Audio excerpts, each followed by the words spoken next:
of the underlying physics and chemistry, and you can read it like a book.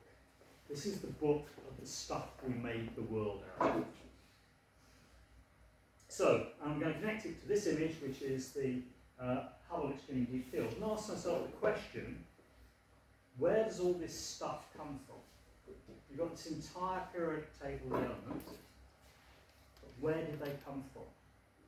Because they weren't there when the Big Bang happened. They were not created during the Big Bang.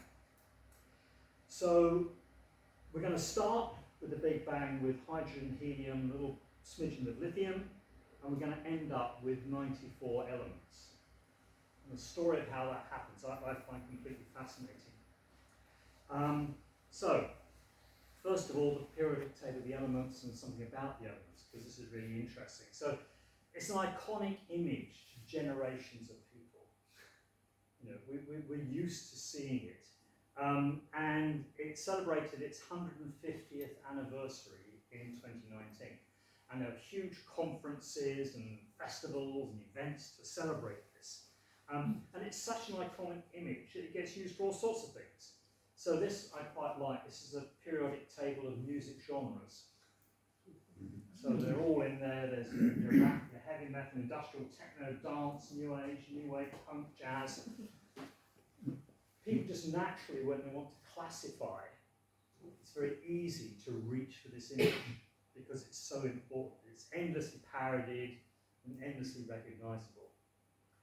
And this is the periodic table we have today. 118 elements. The last one, Organesson, added in 2016. And it really works in a very, very simple way. As you move across, you're adding protons and electrons. And so it starts off with one proton, one electron, hydrogen, works its way up into the heavier elements. And then the down is related chemistry. So these are the halogens, chlorine, bromine, iodine, and the vertical columns share common chemistries. They kind of behave the same way. They have their differences, but they sort of behave the same way. And basically, that's the periodic table. It's increasing number of electrons and protons, variable number of neutrons, and then they're grouped together by their chemistry. So the other thing is that what's called the F block elements, that's this group down here, they actually fit into this space here.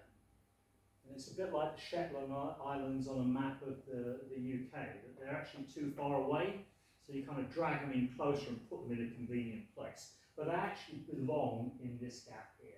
So actually the periodic table should be much wider than this. So, up to element 94 are the only ones that have never been observed in the universe. All the ones beyond 94, all the way out to 118, are synthetic. They've been made in laboratories. And this is not an easy task. It's roughly equivalent to filling a cannon with cake, firing it at a bowl of custard and expecting to end up with a perfect trifle. It's a very, very rare event. But you can make these materials, and most of them are unstable. And sometimes you get up to really heavy and you don't get very many. So Organesson, which I mentioned before, 5 atoms of this have been made and confirmed. And there's a possibility of a 6th. And that's it, because it's got a half-life of about 2 minutes. It's gone. But it's interesting, you can continue to make these. So chop out all the synthetic ones, because they're not interesting, they don't occur naturally in the universe, we're not going to see them, so we can forget about those. Some other classifications. So all of these ones are the metals. Not metals in the sense that astronomers use it, because astronomers are really weird, and they insist on saying that anything beyond hydrogen is a metal. This is not in fact true. These are all the metals, and they are all tend to be silvery, shiny, quite soft very often, and they conduct electricity. And the reason they conduct electricity is because the nuclei of the atoms are sitting in a kind of soup of electrons, and the electrons are very mobile and can move around, and that means they can conduct electricity. So the electrons are very loosely bound in these ones. As you can see, most of the periodic table are metals. These ones are the non-metals, so carbon, nitrogen, oxygen, and so on. Hydrogen is always weird. I mean, it's been moved around historically in the periodic table. No one's been quite sure what to do with it. It definitely, from its atomic structure, belongs there, but it's actually different to the rest of that column. And there's some evidence at extreme pressures you can get a metallic form of hydrogen, which actually does conduct electricity, but nobody's entirely sure. If I do actually wrap my ankles around this, somebody give me a shout for it, I actually do crash into the ground. Quite useful. So those are the non-metals. And then this group just down here, these are the semiconductors. These swing both ways. They can be either conductors or non-conductors, depending on how they're treated and how they're. And this is really important because all of our electronic devices, everything you're seeing here, the projector, the computer, the thing I'm using to generate the light here, all of them come just in this little column here, the semiconductors. Really important part of the way we build our world.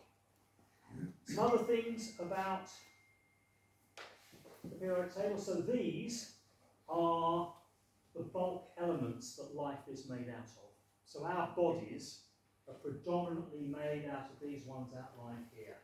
So sodium, potassium, calcium for the bones, magnesium, carbon, nitrogen, oxygen, phosphorus, sulfur, chlorine.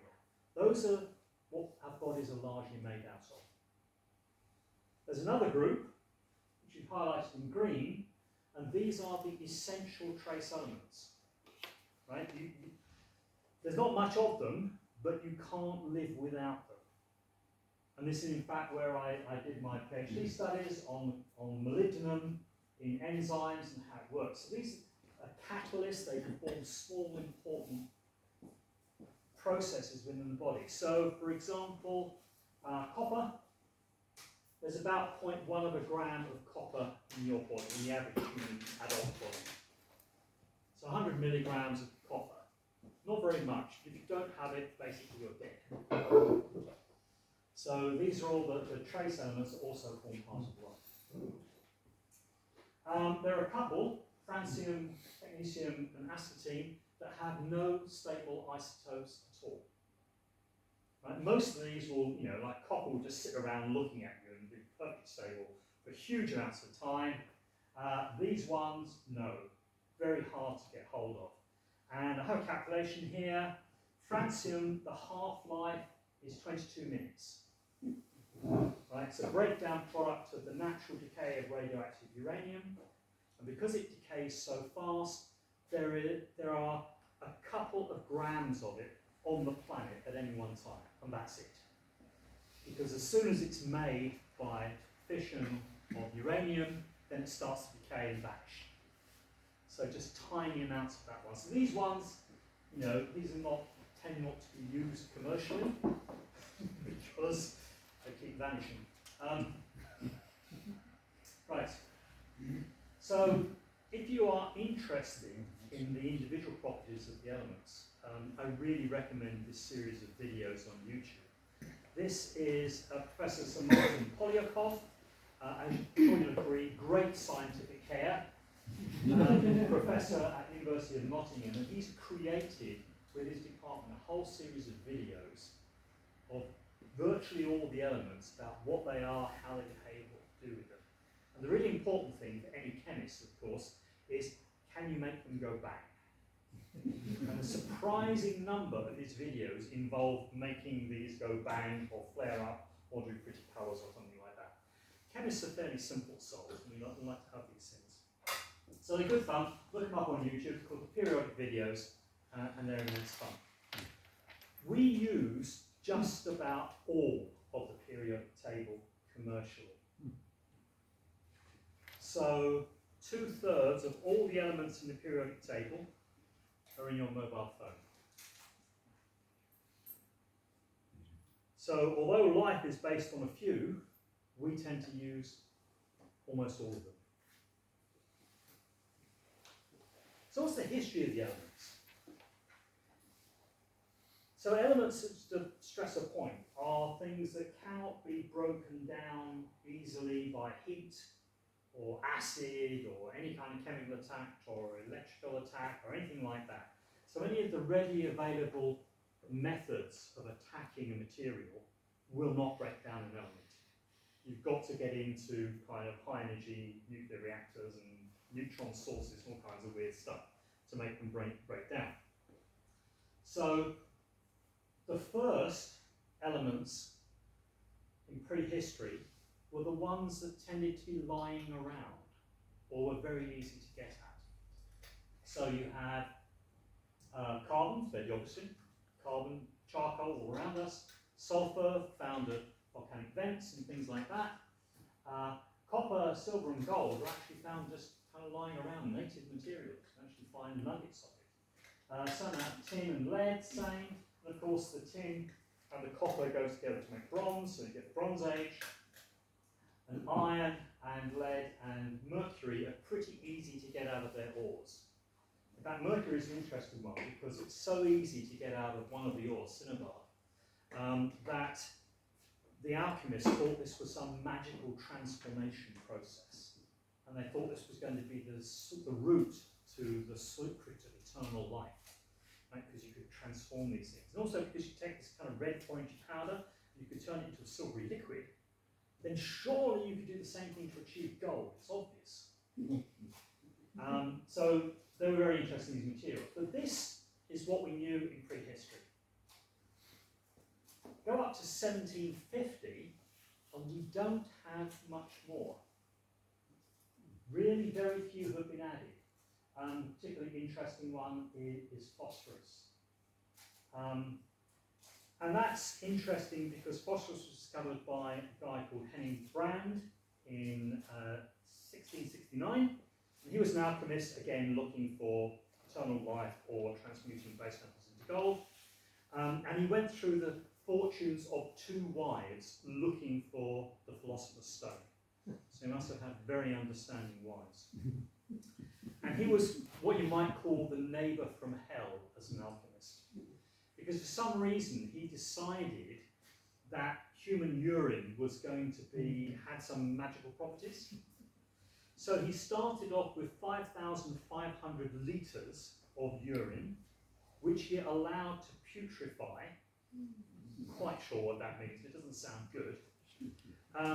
And then he boiled it till he got a solid, and then from the solid he was able to distill a small amount of material, phosphorus. You wouldn't want to have been within a couple of streets of him when he was doing this. And here he is, as imagined by Joseph Wright of Derby in a painting from 1771.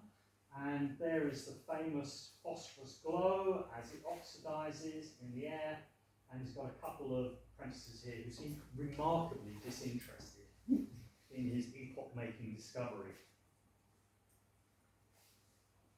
In the next 100 years, we have the Enlightenment, the emerging of much more structured science, and things move very, very rapidly. So by 1850, we've got all these elements are known.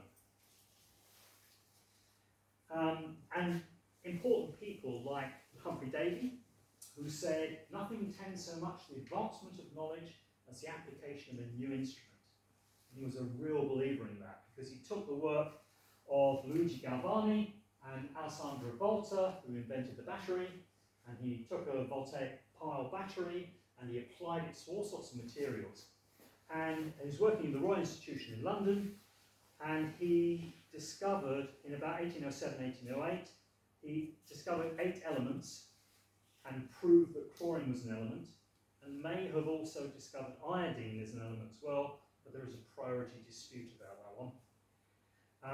He also developed the electric arc, and incandescent lighting. Was one of the first people to experiment with the idea of incandescent lighting. Everybody thinks that, Swan and Edison with the light bulbs, but people messing around with electricity and incandescent lighting way, way before that. And he's quite an interesting character. So this is a Gilray cartoon of 1802, and this is a lecture going on in the Royal Institution, and if you've watched the Royal Institution Christmas lectures, or actually been there, you will recognise this structure. This is actually exactly as it is today, and this was entertainment for Georgian wealthy, respectable people, tradesmen. And they did all kinds of experiments, many of them extremely dangerous, we would consider today. And this is actually Humphrey Davy here, holding this very alarming looking bellows device. I'm quite sure what he's going to do with that. But this is the sort of thing that went on in the Royal Institution, this idea that science was changing the world, people wanted to get involved with it and find out about it. So, popular and exciting lectures, he did a lot of those, and he also developed the Davy lamp, the miner's safety lamp. Although again, in the northeast of England, everybody claims that Stevenson actually invented the Davy lamp, and it's called the Stevenson lamp there, and they will not accept that it's the Davy lamp. But anyway, he was involved in that process of developing those. And he was an interesting character. Let's go back to this one. He was a poet as well. He knew Southey and some other poets, and particularly he liked the Mad, Bad and Dangerous to Know poets. And he was very big on inhaling nitrous oxide. They used to get together and have nitrous oxide parties and get kind of out of their heads on nitrous oxide. And he was very experimental. So he also, on one occasion, inhaled 4 quarts of carbon monoxide on the grounds it was chemically a bit similar to nitrous oxide, so surely it might be interesting. And apparently just about managed to drag himself out of the room and sort of lay on the grass and recover from that. He obviously nearly killed himself. And then after that he decided to stick to nitrous oxide, stick to the stuff we know, no more messing around with strange gases to try and get up high. His assistant and successor was Michael Faraday, who is potentially even more important because he took Davy's electrical work forward and invented electric motors, dynamos, electromagnets, and all kinds of useful things. And he was also a communicator. He set up the Royal Institution Christmas lectures in 1825. And in 1860, he had a course of 6 lectures on the chemical history of a candle, just looking at a candle flame, how it worked, materials that went into it, physics that was going on, and really putting all the known chemistry and physics together in the element of a candle flame, what you could learn from looking at a candle flame. And again, someone's recreated this lecture series on YouTube. So here we are in 1850. We've got the majority of the elements are known, but we have no structure, there's no logic. And loads of people are playing around with different kinds of ideas, trying to figure out how can we make sense of this. Right? We've just got a lot of facts, and there seems to be some relationships, but we don't understand them or how they work. So people are trying to find ways to organise the elements, make it easy to remember and easy to understand what's going on. And so along comes Dmitri Mendeleev, who was professor of chemistry at St. Petersburg University, and he was trying to find a way to explain all this stuff to undergraduates. Now, any of you who have been involved in teaching undergraduates know that this is not an easy task. Right? There's a lot of jumble of facts, and it needs some kind of structure. So he was trying to write a textbook, and he needed a framework to put the elements in. And he worked obsessively over a number of years, so that there is that kind of moment when it all clicks, but there's often years before that are spent messing around and getting it wrong and playing around with the ideas.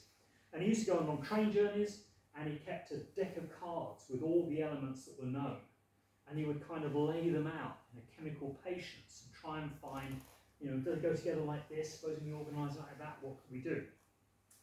The legend is that the answer came to him in a dream.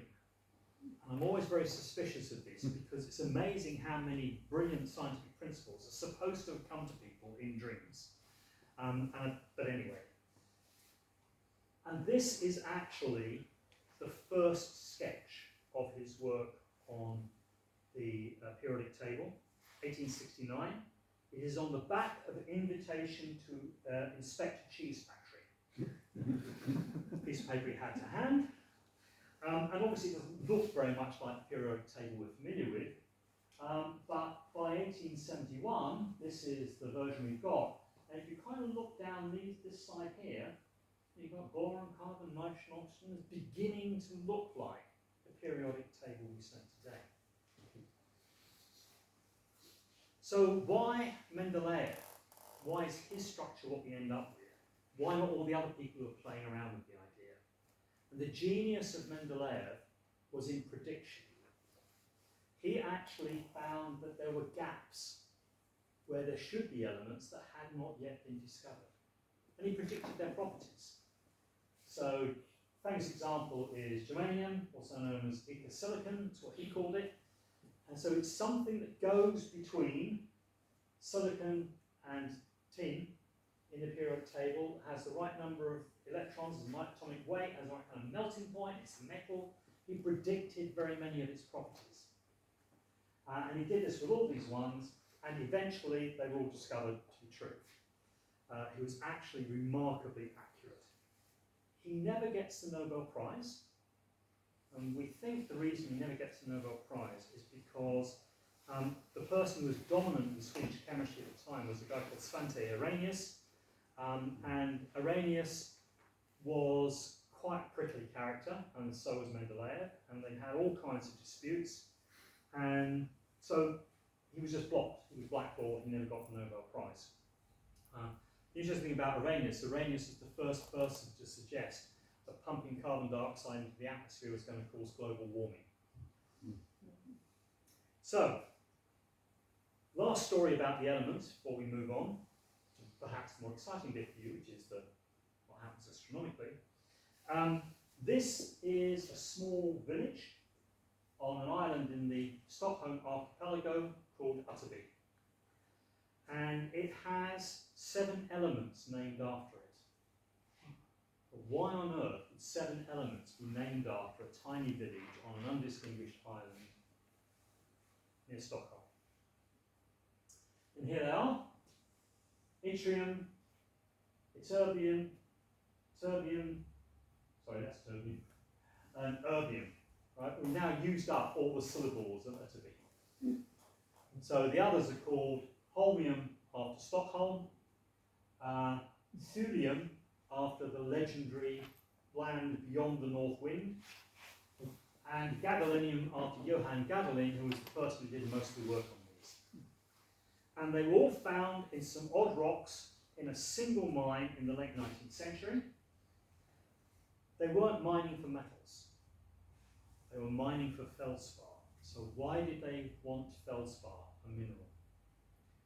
Well, we have to wind the clock back to 1700. This is Johann Friedrich Böttger, who at the time in 1700 was not the prosperous burgher we see here, but was actually an apothecary's apprentice. And he makes a claim that he knows how to transmute base metals into gold. Slightly puzzling thing that his master never seems to have asked the question, if you can make gold, how come you're an apothecary's apprentice? But anyway. But it wasn't necessarily at the time a good idea to be able to go around saying you were able to make gold. So Frederick I of Prussia was very keen on gold, but he'd been had by alchemists before. So he actually arrests Böttger and slings him in prison and says, right, off you go, make me some gold. Böttger escapes to Saxony, helped by Augustus II of Saxony, who then arrests him because what he's really after is this person who can make gold. Frederick I to have it, he wants to have it. So he arrests him. He spends 3 years in a dungeon lab, failing to make gold. He escapes, he is recaptured, he is not executed, but it's very heavily hinted that he doesn't get his finger out, he is going to be executed. And Augustus II appoints a member of his court mathematician, a guy called von Schönhaus, to work with vodka on making gold. So now they've got a problem, right? They're literally, both of their necks are on the block. What are they going to do about this? So, leave that there for a moment. So what they do is they decide not to forget the whole gold thing. There's something even more valuable, and that's white gold. White gold was porcelain. The only source of porcelain was the Chinese, who charged an arm and a leg for it, and it had to come from immense distances. It's immensely valuable. And so Bottger and von Schönhaus worked together and came up with a way of making hard porcelain using materials available to the Europeans. And feldspar was a key ingredient of that, and that's why they were mining at Utterby. Very weird, because von Schönhaus dies. There's some very funny stuff between Bottger and the executor of von Schönhaus's will, and Bottger emerges as the inventor of the hard porcelain and the owner of all the rights. And that leads directly in 1713 to the creation of the Meissen factory, contributing some of the most hideous ceramics known to human history, and leading directly, of course, to the Antiques Roadshow. So that's kind of how we got to the periodic table we have today. But we haven't answered the question, where does all that stuff come from? So we've got to get to that question, because we start off only with hydrogen, helium, and a little bit of lithium, and then we get to 94 elements. How do we do that? April 1961, a 6-year-old boy is inspired to become an astronaut by Yuri Gagarin. Obsessed with it, to the point that, and I'm still grieving about this to this day, my mother used to prepare a fairly dull kind of soup stew of pearl barley and leg of scrag-ended neck of lamb and onions and things that I really, really didn't like. She and her sister, my aunt, persuaded me that this stuff was well known as spaceman soup, and all the spacemen trained on this. I still haven't forgiven them for that. So I decided to become an expert in space. I'll be ready. When the call comes to be an astronaut, I'll be ready. And take up astronomy. Now, I lived in London, East London, which is not great. So you have a lot of light pollution, very narrow view between the houses. I got pretty good at Orion and the Summer Triangle, and that was about it. It's about as far as I could go. On Delphinus, it's very good at spotting Delphinus, because it just fitted into my binoculars, this old naval pair of binoculars I had just right. But I became enthralled with the immensity of it, and I just, love this quote from the Hitchhiker's Guide to the Galaxy. You won't believe how vastly, hugely, mind-boggling big it is. You may think it's a long way down the road to a chemist.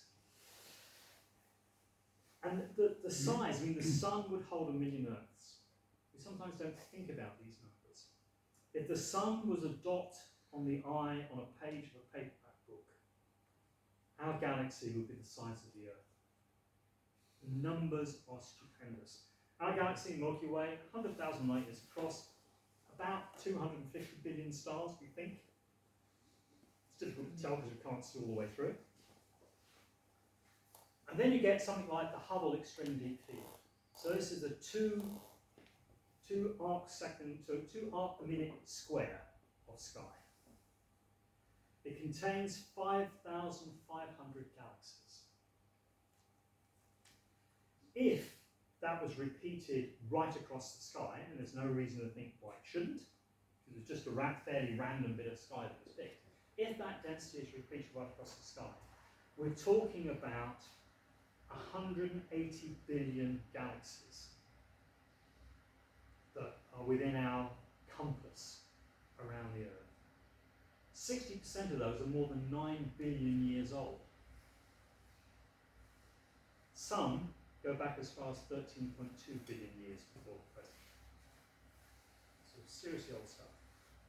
So anyway, up there we've got gas clouds condensing and doing interesting things. So just to show that I can occasionally do astronomy, this is actually one of mine, so I'm pleased with that. And we've got galaxies, we've got the Andromeda Galaxy, 2.5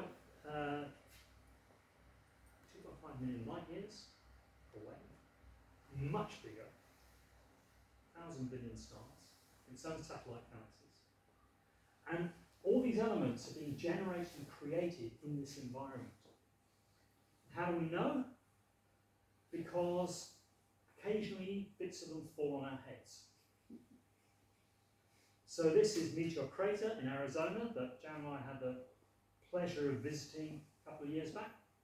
It's 1,300 meters across, 175 meters deep, and produced by quite a large iron meteorite, which scattered bits of itself all over the place. So I'm going to pass these around. So that's a bit of the Barringer Crater meteorite, the Meteor Crater meteorite, and this one is the Campo del Cielo in Argentina. What I really like about those is that I reckon that's the oldest thing you will ever touch in your life. Right? Because the oldest rocks that are known on Earth, and there's very, very few of them, are something like 4.2 billion years old. These are both reckoned to be 4.5 billion years old. These are some of the primordial materials that went on to make the Earth, which has been churning and turning and changing itself ever since. So these are, 90+% iron, some nickel, and then a few other bits and pieces. Enough other interesting bits and pieces to make it clear that they are actually of extraterrestrial origin. In fact, the Campo del Cielo one has a structure in it, a kind of crystalline structure that says it was heated to a very high temperature and then quenched very suddenly. But basically, that structure suggests that it's meteoritic, and that's how they prove when it arrived. So, there's stuff out there, and it's arriving all the time. How can we be sure about the composition of stars, gas clouds, galaxies? How do we measure what's there? And the answer to that is spectroscopy. And if you cast your mind back to experiments in the lab, early chemistry experiments you might be involved in, flame tests. So this is sodium. If you excite sodium, easiest done here with heat. You heat it up, and the sodium atoms emit a nice bright yellow light. That's what sodium streetlights were. Copper gives you a classic green colour. And you can work your way through and you get all the fireworks and all different colours and things that way. We can use this technique to understand what is out there, and to look for and measure the amounts of these different materials to be found. So this is the solar spectrum, and it works the other way around, because you've now got a bright white light source, you've got some atoms in front of them in the outer atmosphere of the sun, and basically, instead of getting bright lines, you get dark lines. So you can characterise a star by looking at the spectrum like this. You can characterise stars with a galaxy, with the whole galaxy, with a gas cloud. That's how you determine what's there. How does what we see relate to the elements we find? So when you see Brian Cox standing meaningfully on a mountain somewhere and gazing into the distance and talking about the creation of the universe and its history, we're talking about the Big Bang, right? 13.8 billion years ago. All the matter and energy in the universe erupts at that point. And at that point, we get this kind of history. So this is the initial Big Bang. We get this weird inflation period where in 10 to the minus 43 seconds, the universe expands hugely. And then it kind of, we have this dark age, there's nothing very much happening, first stars, and then basically everything just chunters on from there. And this is the bit, honestly, that we're really interested in, because that's where all the stuff that's giving rise to the elements is happening. So if we look at the Big Bang, before about 10 seconds, the physics is just weird. And actually, I have no idea what's going on. I can't understand it. I can't explain it to anyone. We just forget that really early stuff. 10 seconds to 20 minutes, atoms form. And this is Big Bang, nuclear synthesis. This is forming hydrogen, helium, a little bit of lithium. And they're not in neutral atoms, they're in a plasma. So all the electrons have been stripped off, they're all churning around in a mass. Right? So these are the ions. So very hot. And after 20 minutes, that's it. Big Bang synthesis is over. The universe has cooled down too much. You can no longer make new elements. So that's just kind of what happens in those first 20 minutes. Everything just kind of goes on wandering around, cooling down until you reach about 100,000 years. And at that point, the universe is cool enough that you've still got a plasma, that you've still got the electrons and nuclei separated, but the nuclei can start to interact in curious ways, and you get what we call the first molecules, those combinations of atoms, even though they're still charged and ionized. And then, critical point, 370,000 years, 370 kiloyears after the Big Bang, you get neutral atoms. And why is that important? Because plasmas, light cannot pass through a plasma. So you cannot see into that space. There's no evidence coming from it. So the cosmic microwave background is coming from this point, where you get neutral atoms and the universe becomes transparent to light. And it kind of goes on a bit, 200 million years, 500 million years, somewhere around there, you get the first stars and galaxies. And the gap between here and here is called the cosmic dark ages. The interesting thing is in the 13 billion years since then, only 2% of the original hydrogen and helium is being converted into anything else. So the vast majority of the hydrogen and helium that's created in the Big Bang is still floating around out there. So, really, getting back to where the elements come from, the really important part is the life cycle of the stars. Now, I have a problem with the Hertzsprung-Russell diagram. I know we're all supposed to use it. We're all supposed to be fascinated by the main sequence and the asymptotic giant branch and all the strange things that go on. I can't cope with it. I find this much easier. Because it all depends how big was the star when it started. That's the really important thing. And a massive star, say more than 8 times the mass of the Sun, will go into a red supergiant, go into a supernova, and supernova remnant will either be a black hole or a neutron star. Bang. And when it goes supernova, it will chuck out its contents into the surroundings. Smaller star, really small star, never really gets going, can't light up at all. Low mass star, goes to a red giant, you get these various things happening. Actually, I prefer this diagram even more, because this really speaks to me as to where the elements are coming from. Because this shows you have a star-forming nebula, you get a massive star, goes through its life, red supergiant, supernova, and it throws material back into the mix. So whatever's been going on in that massive star is then thrown back into the gas to become part of the next generation of stars. And the small stars do a similar thing. Let's go back here.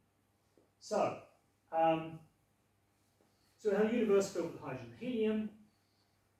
It's now cooled down enough, slow gravitational collapse. The gas clouds are cool enough that you can actually get to the point where there is enough pressure, gravitational pressure, to heat the gas up to the point where nuclear fusion can occur. And this happens for hydrogen at 4 million degrees Kelvin, 4 million Kelvin. So that's the point at which fusion starts to happen. And when stars ignite, they're often rotating, they splutter into life, and you get jets coming out from them. So this is what's called a Herbig-Haro structure. It's found in the Orion molecular cloud. And this is Herbig-Haro 24. And this is a very, very young star. And it's just chucking out material that's kind of fits and starts. It's getting into light. It's beginning to actually burn and to create its light. And if you look closely, you can see some of these in the famous pillars of creation. Look at some of those strange cross lines that you see in the pillars of creation image from the Hubble. Anyway, so what happens? First generation stars are big. They have enough mass to fuse materials, to create nuclear fusion all the way through to element 26 iron. The interesting thing is that, let's look at this. So 15 solar mass star, hydrogen fuel, product helium, temperature about 4 million, lasts for about 20 million years. Still quite, fast moving for a star, but 20 million years. Helium converted to carbon and oxygen, 100 million Kelvin, a few million years of burning. And what happens is, as each fuel is exhausted, the star loses the internal pressure that's holding it up, and it shrinks in on itself. Gravitation collapses in on itself. And that gravitational collapse pushes the temperature up, so you get to the next one. Carbon can go to oxygen, neon, magnesium, 600 million degrees, about 1,000 years, moving faster. Oxygen, you can take to silicon sulfur, 2 billion Kelvin, lasts for weeks. And the final step in one of these stars is silicon converts to iron, 3 billion Kelvin, in a process that lasts days. Then the star has a problem. Because now, it's now arranged in onion layers. So you've got core right at the centre, which is iron. And the thing about iron is that because of the balance between the electromagnetic force and the strong nuclear force, as the nuclei get bigger, it becomes harder and harder to fuse them. So the important thing is that once you get to iron, it doesn't give out energy anymore. You can, in principle, fuse it to make a heavier element, but it doesn't give out energy. It takes energy. And so what happens is, the star, with this iron core, cools and loses pressure. It can't actually push out against the outer layers anymore. To give you an idea, in that kind of 15 stellar mass star, this core would be about the size of the Earth, and this outermost layer of hydrogen and helium will be about the size of the orbit of Jupiter. And so, now, I tried to put, somebody said, well, what percentage in each one? And I discovered you can't tell the answer to that. You can certainly say that the outer layers are huge, and the core is really tight. So what happens? You can't fuse anymore. There's no more energy. There's no more heat. Gravitational collapse takes over, and the outer layers fall in on the core, and then rebound in a shattering explosion. It goes up to 100 billion degrees. And that's your type 2 supernova. Core collapse supernova, it leaves, most of the material is thrown out into space, and it leaves behind a neutron star, which is about 1.5 solar masses and 20 kilometers across, so it's pretty damn small. Very, very dense material. And you can watch this happening. This is results from the Chandra X-ray Observatory of Cassiopeia, which is a supernova remnant. And the red is silicon being hurled into the surroundings. The yellow is sulfur. The purple is iron. The green is calcium. And the blue is actually the shock wave as it hits the surrounding gas, interstellar gas. So you can actually look at one of these structures and see those materials, those elements that weren't there before, being formed in the star and then thrown into the surrounding environment. A star about the same mass as the Sun is, quite frankly, boring in comparison. So we do the same thing. We do hydrogen, helium, 10 billion years, not so much. Doesn't burn as quickly. Helium, carbon, oxygen, about 100 million years. And it can't go any further. There isn't enough material to make gravitational compression enough to ignite the next fusion. So you get a planetary nebula as the star throws off its outer layers. So this is the Cat's Eye Nebula in Draco. And I think it's a particularly beautiful one because you can see separate successive pulses of material being hurled out from this aging star. The other interesting thing that happens is when you have a white dwarf that can pull material from a twin, which is a red giant or another white dwarf. And remember I talked about you have a neutron star that is about a neutron star from that type of supernova is about 1.5 solar masses. Well, it turns out it's a good reason for that. It's called the Chandrasekhar limit. If you have more mass than that, some other processes can go off. So these neutron stars drag material from a twin, from a partner, and when they breach that limit, fusion restarts, and it happens very fast, a few seconds. And it produces and outputs 5 billion times the luminosity of the sun, and it essentially blows the star apart completely. And that's your type 1a supernova. And those are the ones they look for in distant galaxies to understand the expansion of the universe, because they're always about 1.5 solar masses when they go off. So you know how bright it was, and you can look at it, you look at the decay time, and you can work out how far away it is, what's going on. So the whole accelerating expansion of the universe and all that kind of clever stuff comes from looking at this kind of supernova. But just to remind you, we've only got as far as iron, right, which is nowhere near 94 elements. So where did the rest come from? You can go a bit further than that in the supernova explosion. It just doesn't count for most of the periodic table. So there is a solution. It's called neutron capture. So we have an element. It's in a soup of neutrons. It can occasionally, a nuclei can acquire a neutron, and that neutron may lead to a structure which is unstable. And it undergoes something called beta decay, and it emits an electron and a neutrino, and turns into a proton. And remember, the whole point about the periodic table is every time you add a proton, you move up one to the next element. So you get processes like this. You start off with silver, you do your neutron capture, beta decay gives you cadmium. There's a whole bunch of stable isotopes for that. You keep adding neutrons, eventually you reach this one, you go, whoops, then you go to a beta decay and create indium. And then tin, you work your way through, and you come to antimony. And the interesting thing is that this process also has a limit. It just doesn't work. If you go up as far as antimony, if you try and do it again with antimony, it just keeps falling back to where it was before.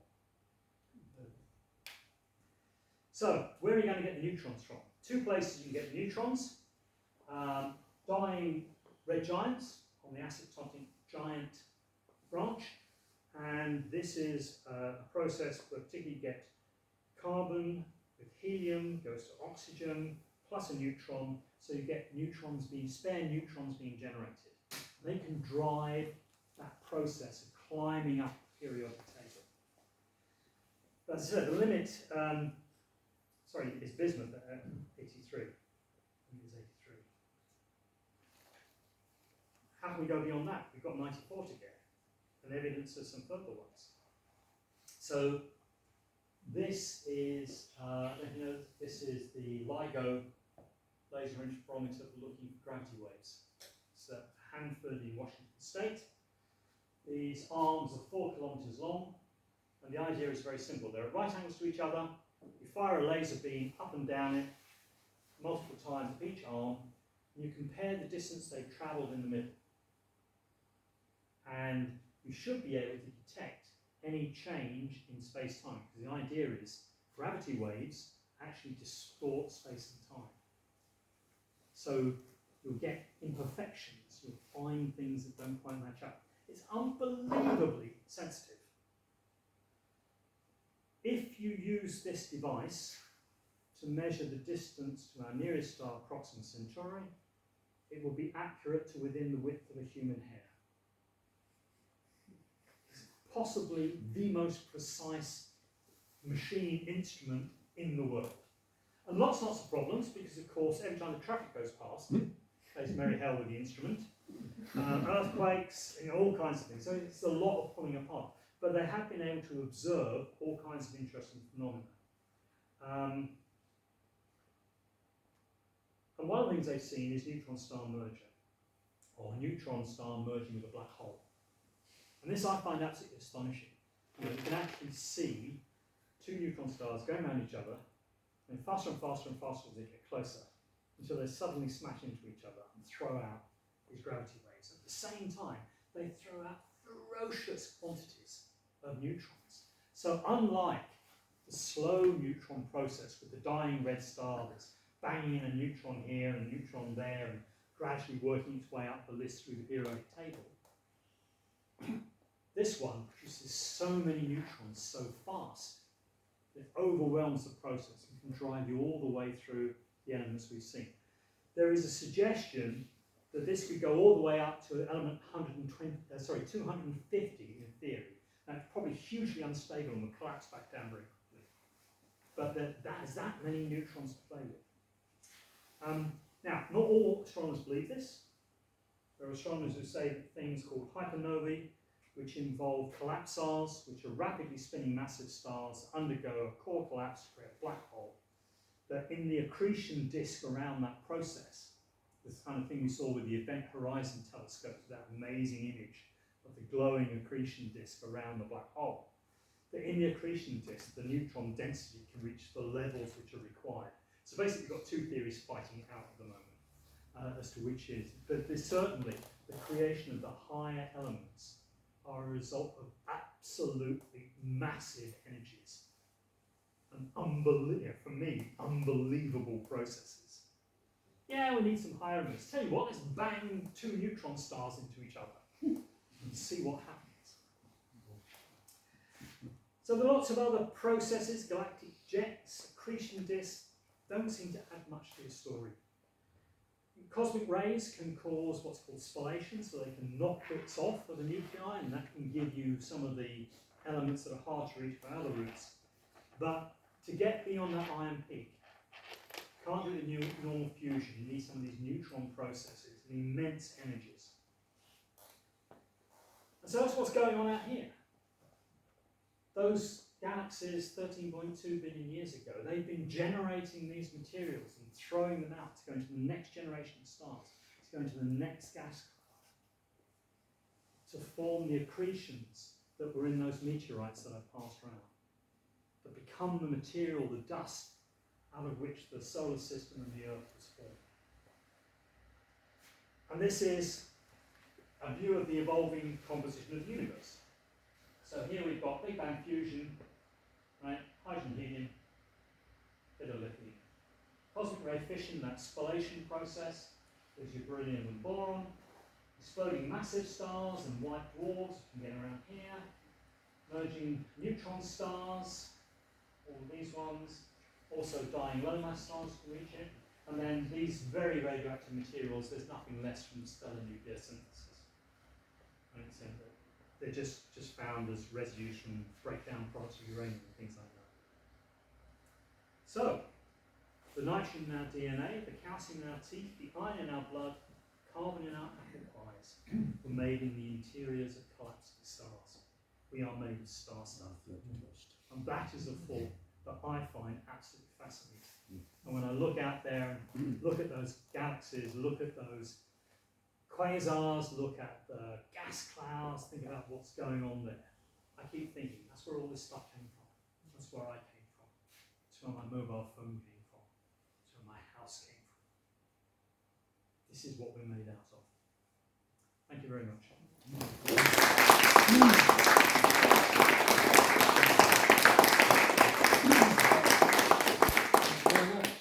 Any questions for Richard? Well,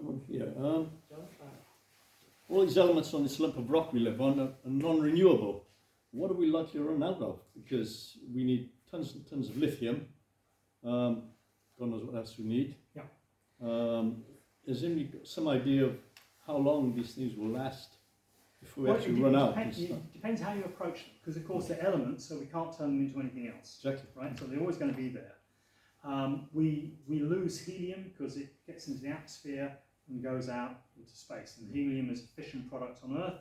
We find it in deep mines, and that's why it's kind of slightly odd that we fill party balloons with it, because there are much more important things to do with helium. And that, once it's released, will go up in the atmosphere and will drift off into space and be knocked away. The biggest problem with the elements is usually not how much is there, but how is it organised. So we talk about the rare earths, some of those ones in the F block, you know, those ones I mentioned at Utterby, like the erbium, terbium, gadolinium, things which are crucial to lasers and telecoms and all kinds of things. They're called rare earths, but they're not rare. The problem is they don't come in nice ore bodies, which is just cheap to mine. So you mentioned lithium. Lithium is not a problem. We've got loads of lithium on the planet, more than we could conceivably use. But it doesn't come in nice compact bodies. Now copper, we do have a problem with.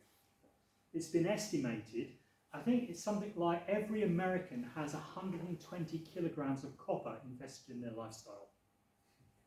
If everybody on the planet had the same copper capital invested in the way they live, in the wires, in the cooling systems, in the copper pipe and everything else, there is genuinely not enough copper on the planet to go round.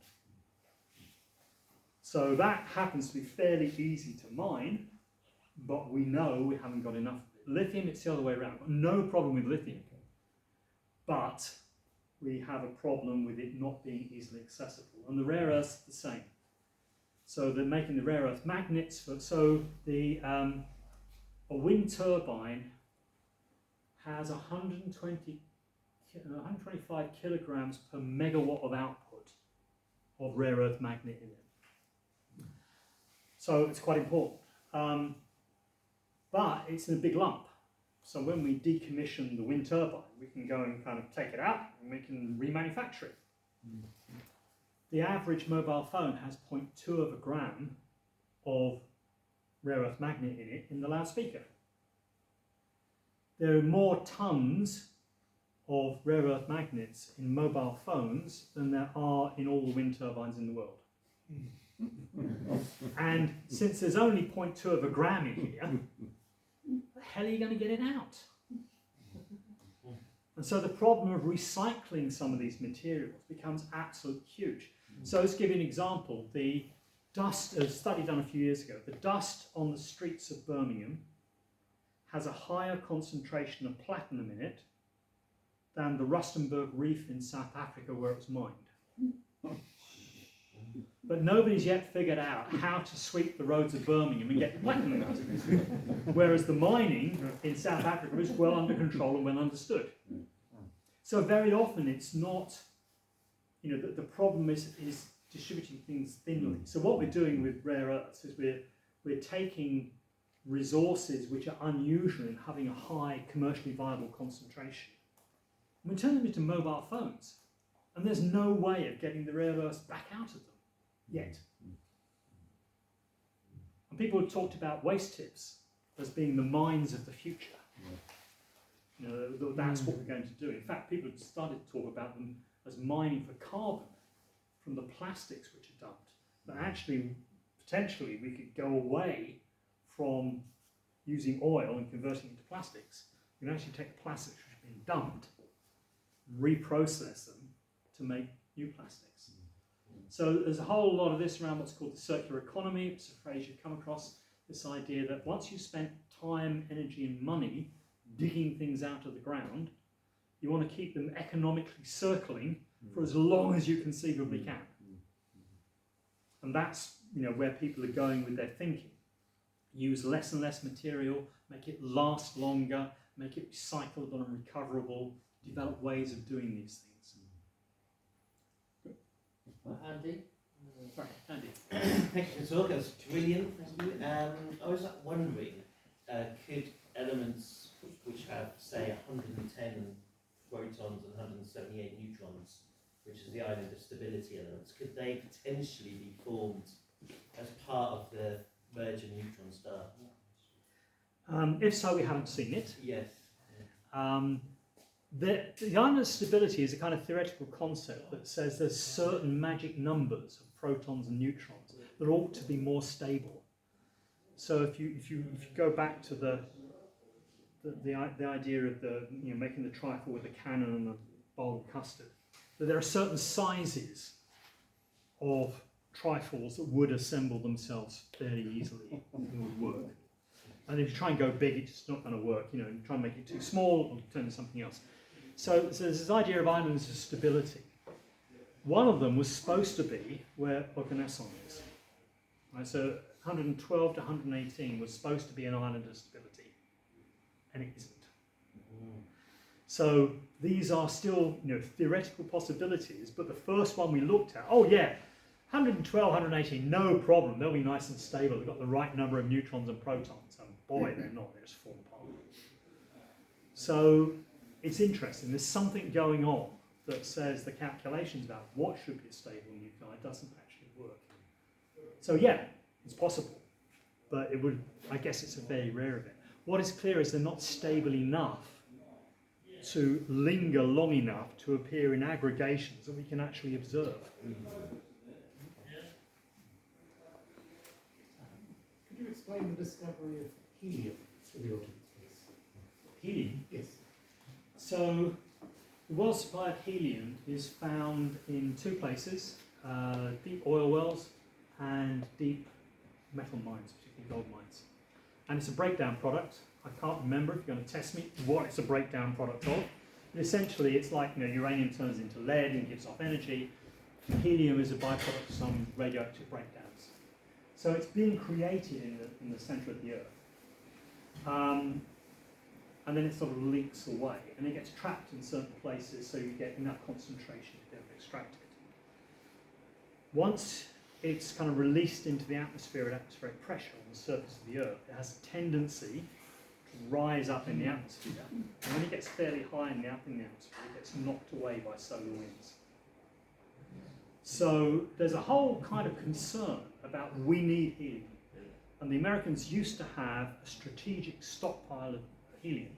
They kept all the helium that came out of their mines and oil wells and refused to kind of set up or use it and keep it. They wanted it for nuclear weapons, that's another story. So they had a strategic stockpile, and then I think it was one of the Bushes decided this was a stupid idea, having a strategic stockpile of helium, we should just sell it to whoever wants it. And so they got rid of their stockpile. And this is really a problem for things like MRI scanners. MRI scanners rely on superconducting magnets. The only way to get a good superconducting magnet at the moment, there's lots of work going on high temperature superconductors, but the only reliable way to get a superconducting magnet at the moment is liquid helium. Right? And liquid helium is in the James Webb Space Telescope, that's what's keeping the electronics cold. This is really vital material. And, I'd rather have MRI scanners than party balloons. But that's the choice we've been making at the moment.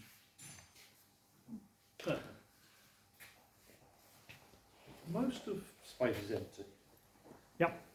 Most of the rest of it is hydrogen and helium. Yep. And there's a small amount of it which is other stuff which has been made in the course of stars and what